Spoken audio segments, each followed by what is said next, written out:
Қайырлы күн баршаңызға. Бүгін біз пицца жасайтын боламыз.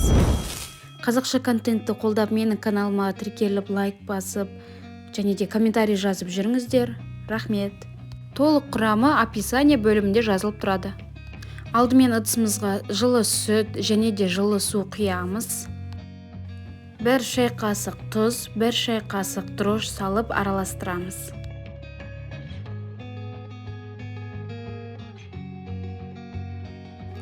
Бір жұмыртқа қосамыз.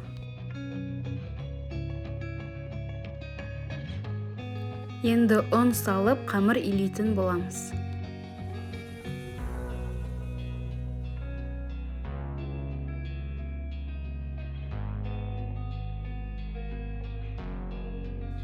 Қамыр дайын болған кезде бір ас қасық сұйық май құйып, қамырды тағы бір илеп жібереміз. Қамыр дайын, енді бетін жауып, жылы жерге 1 сағатқа қойып қоямыз. Қамыр көтерілгенше салмасы мен подливын дайындап қоямыз. Енді подливын жасайтын боламыз. Біз жай ғана майонез кетчуп жақпаймыз. Оның бетіне арнайы қызанақтан өте дәмді шығатын подлив жасайтын боламыз. Алдымен қызанақтарды осылай дәл видеодағыдай кесіп шығамыз. Енді үстіне қайнап тұрған ыстық суды құйып, бетін жауып 10 минутқа қойып қоямыз.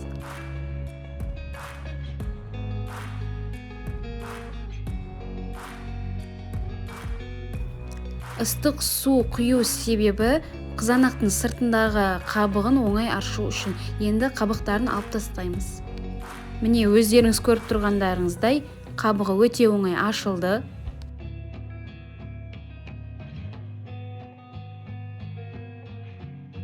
Барлығын аршып болған соң, әр қызанақты майдалап тураймыз.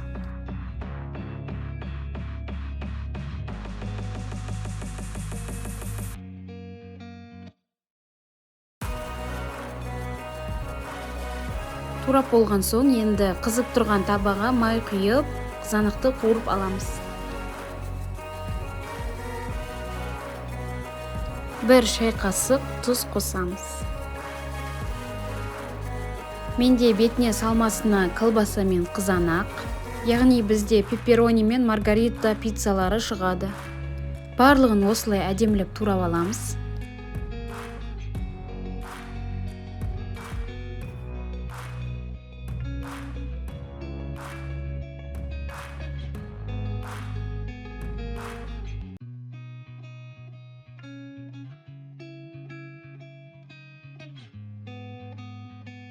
Сырды үккіштен өткізіп дайындап қоямыз.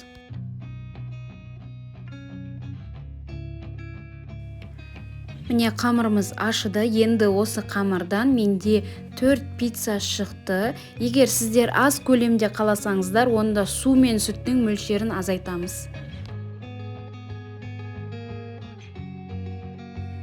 Қамырды кесіп, әдемілеп зуалар жасап қоямыз.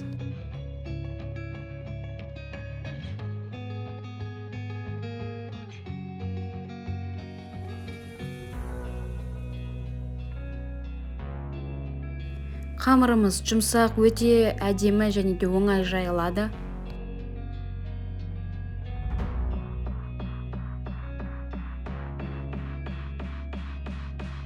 Қамырды жұқа етіп жайып, табаға саламыз.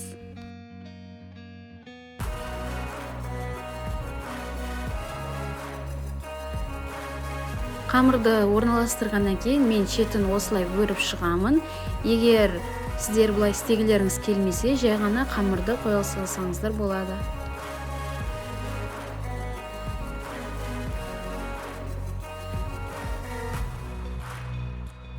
Қамырдың арасы көтеріліп кетпес үшін вилкамен тесіп шықтым. Міне осы дайын подливті қамырдың бетіне құямыз. Осы подлив 4 пиццаға да жетті. Әр пиццаға 4-5 қасықтан салып отырдық. Подливті толығымен қамырға жайып шығамыз.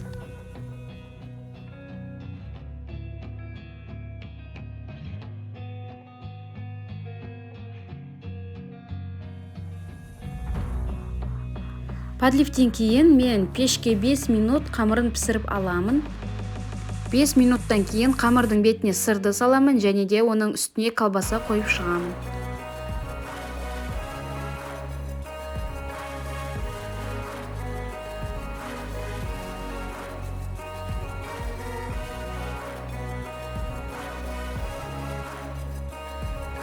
Тағы да пешке 10 минут пісіріп аламын. Дәл осылай жасалған екінші пиццаның бетіне қызанақты саламын. Пеште 10 минутқа толығымен пісіріп аламын. Міне біздің пиццалар пісті, өте жұмсақ және де өте дәмі керемет шықты. Сіздер де жасап көріңіздер.